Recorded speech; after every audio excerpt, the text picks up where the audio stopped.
जय जिनेंद्र फ्रेंड्स, तुमचं पुन्हा सर्वांचं एकदा स्वागत आहे माझ्या विलेज लाईफ विथ मेघा या चॅनलवर. खजुराहोमध्ये आपल्याला 3 भाग करावे लागलेले आहेत. 2 ऑलरेडी अपलोड केलेले आहेत आणि आज येतोय आपला 3रा भाग. तर व्हिडिओ शेवटपर्यंत नक्की बघा. खूप माहितीपूर्ण व्हिडिओ आहे म्हणून मी याच्यामध्ये 3 पार्ट केले, नाही तर एकाच भागामध्ये संपवले. त्यामुळे पूर्ण बघणं झालं नसतं. यासाठी व्हिडिओ आवडला असेल तर लाईक, शेअर आणि सबस्क्राईब करायला अजिबात विसरू नका. बड़ा हाईली पब्लिश्ड स्कल्पचर है, आपको हर गाइड बुक पोस्ट कार्ड में मिलेगा. तो इसको 2 तरह से एक्सप्लेन कर सकते हैं. एक तो ये कह सकते हैं कि ये तंत्र, जो तांत्रिक हुआ करते थे. दूसरा, अब आ जाइए आप अध्यात्म के अनुसार ये जो मेल और फीमेल दिखाए गए हैं ये मात्र सिंबॉलिकल है. जो मेल दिखाया गया है वो हमारा शरीर है और ये जो 3 फीमेल दिखाई गई हैं ये 3 हमारी नाड़ियां होती हैं. कभी आप लोगों को जब टाइम मिला तो पढ़िए. एड़ा, पिंगला और सुषुम्ना, प्लस माइनस और न्यूट्रल. तो शरीर और बॉडी का बैलेंस दिखाने की उसने कोशिश है कि जब तक नर्व सिस्टम और हमारे शरीर का बैलेंस कैसे होना चाहिए. एड़ा, पिंगला की, सुषुम्ना की भी एक खासियत होती है. जैसे यदि एड़ा अगर पावरफुल है तो फीमेल होते हुए भी उसके मेल के ऐसे लक्षण होंगे, और यदि सुषुम्ना पावरफुल है तो वो फीमेल है लेकिन उसके जो कैरेक्टर होंगे वो मेल जैसे होंगे. तो आपने देखा होगा कई मेल की आवाज बिल्कुल लेडीज जैसी होती है, उसकी एक्टिविटी लेडीज जैसी होती है, और कई फीमेल की एक्टिविटी और आवाज बिल्कुल मेल जैसी. ये मुड़ जाइए पीछे की तरफ, मंदिर की तरफ, और ये देखिए ऐसे लग रहा है थोड़ा सा ऐसे लग रहा है जैसे पूरा मंदिर ये चंदन लकड़ी में बना के तैयार कर दिया हो. अब आपको चंदन लकड़ी पे जाना होगा तो लकड़ी 10 साल का पेड़ का कलर अलग होगा, 100 साल पुराने पेड़ का कलर अलग होगा. दूसरा, इस मंदिर के चारों तरफ 84 छोटे छोटे शिखर दिखाए गए हैं. 84 क्यों दिखाए गए? अभी आपको याद होगा अपन ने चर्चा की थी कि मंदिर को मानव शरीर की तरह माना जाता है, और आपको मानव शरीर कब मिला? 84 लाख योनियों के बाद. और ये भी है कि अगर मानव शरीर निकल गया तो फिर आप 84 के चक्कर में पड़ जाएंगे. तो जब मानव जीवन मिल गया तो हम क्या करें?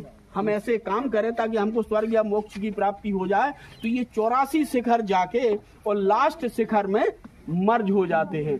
तो इसका संदेश क्या गया कि मानव जीवन जाके मोक्ष में समाहित हो गया. मंदिर के चारों तरफ 85 टोटल शिखर होंगे, 84 और लास्ट वाला 1, यानी मानव जीवन मोक्ष को प्राप्त हो गया. तो इसका अर्थ ये निकाला गया था कि जैसे आप दूसरी जगह की चर्चा करें, आप बनारस की चर्चा करें, तो आपको मोक्ष कैसे प्राप्त होगा? जब आप अध्यात्म की तरफ जाएंगे तो आपको मोक्ष प्राप्त होगा. और खजुराहो वो जगह थी कि जहां आपको अध्यात्म की जरूरत नहीं थी. आप अपनी दैनिक क्रियाओं को करते हुए भी मोक्ष को प्राप्त कर सकते हैं या उस क्षण को प्राप्त कर सकते हैं. इसलिए खजुराहो में 85 मंदिर बनाए गए थे, वो 84 मानव जीवन के, और एक लास्ट वाला जिसको कहते हैं बाद में कहा गया संभोग से समाधि या सेक्स टू सुपर कॉन्शियसनेस.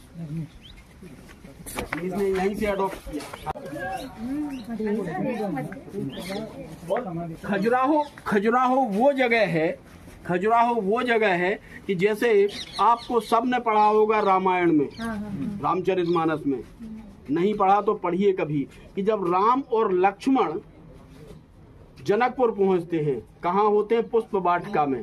तो तुलसीदास जी ने एक चौपाई लिखी हुई थी कि जाकी रही भावना जैसी और प्रभु मूरत देखी तिम तैसी. जिसने राम और लक्ष्मण को पुत्र के रूप में देखा उसको पुत्र के रूप में दर्शन हुए. जिसने कहा कि ऐसा हमारा प्रेमी होना चाहिए, उनको प्रेमी के रूप में दर्शन हो गए.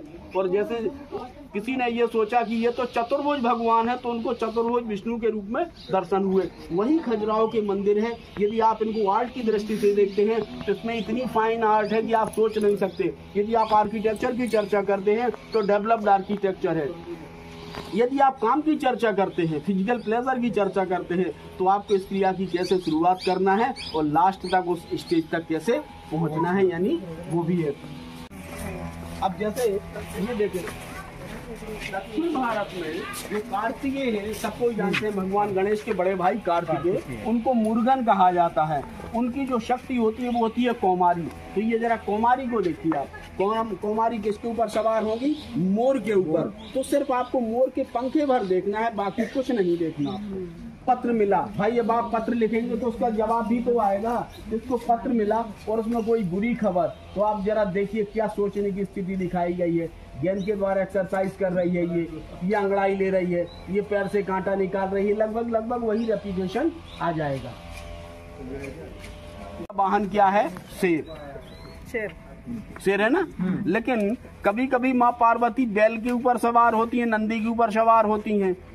वो कौन सा रूप है उनका? जब वो महेश, भगवान शिव का एक नाम है महेश, और जब महेश की शक्ति बनती है वो, तब वो बैल के ऊपर सवार होती हैं और तब उनका नाम होता है महेश्वरी। तो ये आपके सामने। ब्रह्मा जी का वाहन क्या है? हंस। तो ब्रह्मानी का वाहन भी हंस होगा। हंस किस कलर का होता है? सफेद कलर का, और सफेद कलर ज्ञान का प्रतीक माना जाता है।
जैनों में दो संप्रदाय होते हैं, श्वेतांबर, दिगंबर। जो दिगंबर होते हैं वो बगैर कपड़े के होते हैं, एक हाथ में बिच्छी होती है, दूसरे हाथ में कमंडल होता है। तो ये दोनों चीजें हैं, तो इनको अपन जैन सन्यासी कह सकते हैं। तो आप ये कह सकते हैं कि इनको सन्यास आश्रम से गृहस्थ आश्रम की तरफ लाने का प्रयास किया जाए। हो सकती कि उसका पति अब काफी दिन बाद आने वाला है, यानी नए युद्ध का शुरुआत हो गया या नए मंदिर का निर्माण शुरू हो गया। तो अब वो मंदिर कब बनता है? जब मंदिर बन जाएगा तब तो छुट्टी मिलेगी। तो अपने को नहीं रोक सकी और आंसू पोंछते हुए दिखाएगा।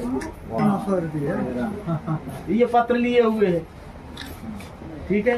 इसको आप काजल लगाते हुए नहीं कह सकते। अगर काजल लगा रही होगी तो उसके हाथ में मिरर होना चाहिए। बगैर मिरर या दर्पण के आप काजल नहीं लगा सकते। अब ये देख लीजिए, काजल लगा रही है तो ये है, ये मिरर है। अब आप मिरर देख लीजिए, आपके घर में जो मिरर होंगे तो आप हमेशा चेहरे के सामने करके करेंगे, क्योंकि आपके यहाँ कौन सा मिरर है? ये वाला। 1000 साल पहले उसके हाथ में कौन मिरर है? कॉन्वेक्स मिरर है। और कॉन्वेक्स मिरर की खासियत ये होती है कि छोटे से छोटे मिरर में आप चेहरे के साथ साथ पूरी इंटायर बॉडी भी देख सकते हैं। यदि मिरर को नजदीक कर लेंगे तो आपकी पूरी बॉडी, चेहरा का एक स्पॉट दिख जाएगा, और अगर मिरर को दूर कर लेंगे तो पूरी बॉडी दिख जाएगी। इसलिए हमारी गाड़ियों में कॉन्वेक्स मिरर लगा होता है। बहिर्वक्र। ये देखिए, एक बड़ा सुंदर मूर्ति है, और वो कौन है? भगवान विष्णु और लक्ष्मी। जरा ये देखिए, उनका क्राउन, लक्ष्मी जी की हेयर स्टाइल, उनके इयररिंग्स, उनका नेकलेस, गले की चेन, इवन लक्ष्मी जी की ब्लाउज की लाइनिंग भी आप देख लीजिए, यहाँ तक है ब्लाउज की लाइनिंग। और साड़ी की लेयर देख लीजिए, एक लेयर ये है, दूसरी ये है, मतलब नीचे का हिस्सा साड़ी से, ऊपर का हिस्सा ब्लाउज से कवर है। अब आपको जरा गौर से देखना, उनकी पैर की उंगलियों और अंगूठे देखिए जरा, कितने सुंदर है। ये देखिए, और ऐसे लग रहा है, गौर करिए, जैसे पूरी मूर्ति चंदन लकड़ी में बना के फ्रेम कर दी गई। ये हर कॉर्नर पे 2 दिक्पाल मिलेंगे, जो डायरेक्शन गॉड कहलाते हैं। तो ये कौन सा कॉर्नर है? दक्षिण पश्चिम। दक्षिण पश्चिम में कौन होते हैं? यम, गॉड ऑफ डेथ, और दूसरे होते हैं निरुति, इसको नैऋत्य कोण कहा जाता है। तो जब मृत्यु के देवता हैं तो उनका कोई लुभावना चेहरा तो नहीं होगा, वो लोग डरेंगे कैसे? तो चेहरा कैसा होगा? थोड़ा सा खतरनाक होगा। तो जरा उनका चेहरा देखिए आप। सबसे पहले तो आंख बड़ी बड़ी, आदमी कहने लगता गुस्से में आंख लाल हो गई, आंख बड़ी हो गई। दाढ़ी, दांत बाहर निकले हुए हैं। एक स्कल है, खोपड़ी, उसके ऊपर कौवा बैठा हुआ है। यमराज का पत्रवाहक कौन होता है? कौवा बोलता है। इसलिए जब लोग कहने लगते हैं कि तुम्हारे घर में कौवे बोलेंगे, इसका मतलब यमराज का संदेश आएगा। यमराज कोई लव लेटर नहीं पहुंचाएंगे। सबसे तेज नजर होती है गिद्ध की। ये देखिए, ये गिद्ध बैठा हुआ। अब आप जरा फाइन आर्ट पे आ जाइए, जो अपन फाइन आर्ट की चर्चा कर रहे थे। यहाँ पे देखिए उंगलियों के आगे अगर नेल से दिखाए हैं तो वो भी कितने क्लियर है, देखिए जरा। दिख रहे हैं। और ये भी देखिए आप कि मेल की उंगलियां कैसी होंगी, फीमेल की कैसी होंगी, दोनों के नेल्स कैसे होंगे। तो ये मेल की उंगलियां हैं, मेल के नेल्स, और ये फीमेल की उंगलियां, फीमेल के नेल्स हैं। पत्थर एक है। हमारे यहाँ कभी कभी ऐसी शादी हो जाती है, आप लोगों ने भी एक आधा एग्जाम्पल देखा होगा जिसमें दोनों की उम्र में काफी अंतर होता है, तो वो भी उस आर्टिस्ट ने दिखाया। ये देखिए आप जरा, इसमें मेल थोड़ा सा एजेड है, फीमेल यंग है। हाँ। और दाढ़ी खींच रही है। मतलब गुस्से का इजहार कहीं ना कहीं तो होगा।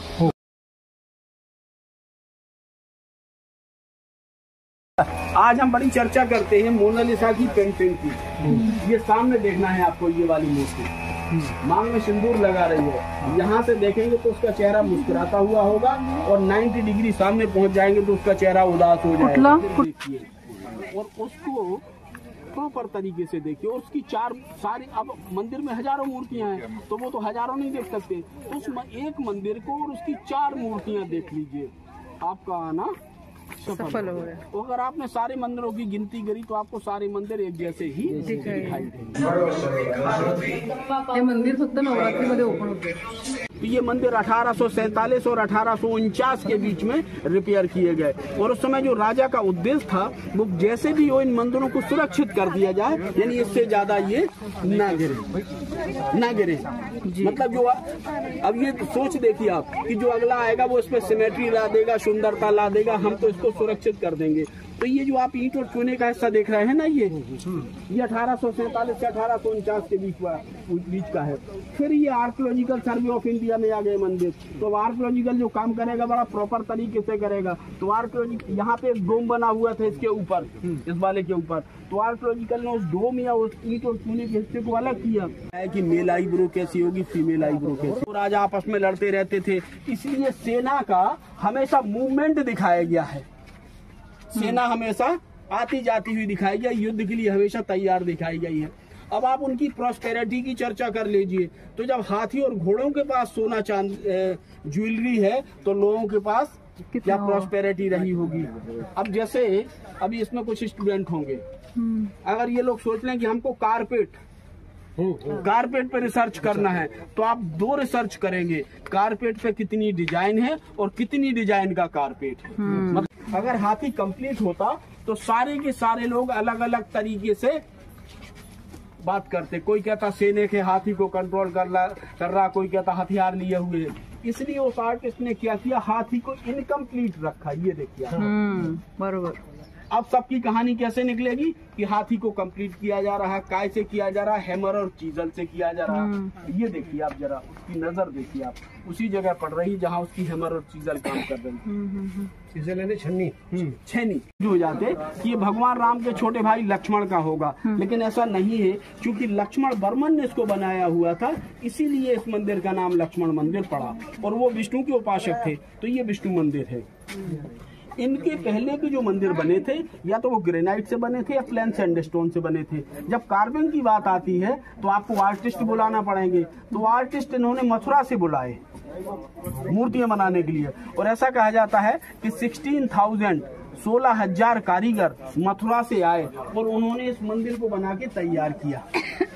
तो उन्होंने जो मूर्तियां बनाई, जो चेहरे के भाव बनाए, उनकी नेक्स्ट जनरेशन नहीं कर पाई। नेक्स्ट जनरेशन ने, जैसे अभी अपन ने देखा कंदारी आर्किटेक्चर डेवलप है, आर्ट फाइन है, इसमें जो चेहरे के भाव बनाए गए, जो बॉडी लैंग्वेज बनाई गई, उनके आर्टिस्ट दूसरे नहीं कर पाए। तो ये मंदिर चेहरे के भाव और बॉडी लैंग्वेज के लिए फेमस है। और इसका जो टाइम है वो 930 to 950 का है। कर सकते थे, जैसे ये नंबर पड़ा हुआ है, ये आप मंदिर के अंदर देखेंगे तो हर पत्थर पर नंबर पड़ा होगा, तो ये तो नहीं पढ़ सकते थे। तो आप क्या करेंगे, अपने हिसाब से काम करेंगे। तो आर्कियोलॉजिकल ने सफेद पेन से नंबरिंग की, फ्रॉम बॉटम टू टॉप, और टॉप टू बॉटम निकालना शुरू किया। सारे के सारे ब्लॉक्स निकाल के ग्राउंड पे रख दिए और दोबारा इसको रीअसेंबल्ड कर दिया, like a Lego, like a puzzle of children. कलश, आम के पत्ते, नारियल रखे जाते हैं। कलश सारे ब्रह्मांड को रिप्रेजेंट करता है, और जब कलश में पानी नहीं होता तो अशुभ माना जाता है, इसलिए कलश में हमेशा थोड़ा थोड़ा पानी या गेहूं के दाने डाल दिए जाते हैं, वो जीवन को रिप्रेजेंट करते हैं। इसके बाद हम बुरी नजर से बचाने के लिए क्या नहीं करते, प्रोटेक्ट फ्रॉम बैड इविल्स और बैड आइज, नजर बट्टू कहते हैं जिसको। इसके बाद जरा इन हाथियों को देखिए, और ऐसे प्रतीत हो रहा है जैसे पूरे मंदिर का वेट इन हाथियों के कंधों पर रखा हो, प्रेशर की वजह से आंखें बाहर निकल रही होंगी। इसके बाद आ जाएंगे गणेश जी। अब इसमें देखना है आपको, गणेश जी डांस कर रहे हैं, उनकी बैली का मूवमेंट देखना है, और दाहिनी तरफ गणेश जी के और बाईं तरफ, अपनी बाईं तरफ देखना है आपको। एक आदमी ढोलक बजा रहा है, तो उस ढोलक बजाने वाले की उंगलियां भर देखना है आपको, बाकी सब कुछ भूल जाइए। सिर्फ उंगली और अंगूठे का मूवमेंट आप देखिए। दूसरी तरफ एक आदमी तबला बजा रहा है, जरा उसको देख लीजिए आप। आफ्टर 13-14 सेंचुरी में इस्लामिक इफेक्ट आ जाता है, तो उसमें आपको आर्चेज मिलेंगे, लोटस पेटल्स मिलेगा और डोम मिलेगा। जो गौर से देखिए आप, 3 है। तो पहला गुम्बद है जो मुस्लिम धर्म को रिप्रेजेंट करेगा, दूसरा पगोडा है जो बुद्धिस्ट को रिप्रेजेंट करेगा, तीसरा पिरामिड है जो हिंदू धर्म को रिप्रेजेंट करेगा। अब आप गौर से देखेंगे, गुम्बद के सामने 2 छोटे छोटे मंदिर बने हुए, 2 छोटे छोटे, जो आपको जैन मंदिर में देखने को मिलेंगे। तो मंदिर में कितने धर्म हो गए, मुस्लिम, बौद्ध, हिंदू, जैन, क्रिश्चियन और सिख। इसको सिंबल ऑफ यूनिटी या सिंबल ऑफ टॉलरेंस, यानी सर्व धर्म समभाव। मंदिर प्रताप सिंह ने बनाया था, इसलिए मंदिर का नाम प्रतापेश्वर मंदिर है, और वो शिव के उपासक थे, इसलिए ये शिव मंदिर। अमरनाथ का बड़ा मंदिर हाँ, और वो वाला मंदिर शिव का मंदिर है, तो उसका डेवलप अपन बोलते हा, सर्व धर्म समभाव। तेव्हाच्या लोकांनी सर्व धर्म समभाव म्हटले, आणि आता हिंदू मुस्लिम करतात। तर फ्रेंड्स, खजुराहो मधील मंदिरांचा जो समूह आहे, तो सर्व समूह आपला बघून झालेला आहे, आणि आता आपण जातोय पुढच्या प्रवासासाठी। तर पुन्हा भेटू पुढच्या व्हिडिओमध्ये, तोपर्यंत हसत राहा, आनंदी राहा, आणि सगळ्यात महत्त्वाचं म्हणजे हेल्दी राहा।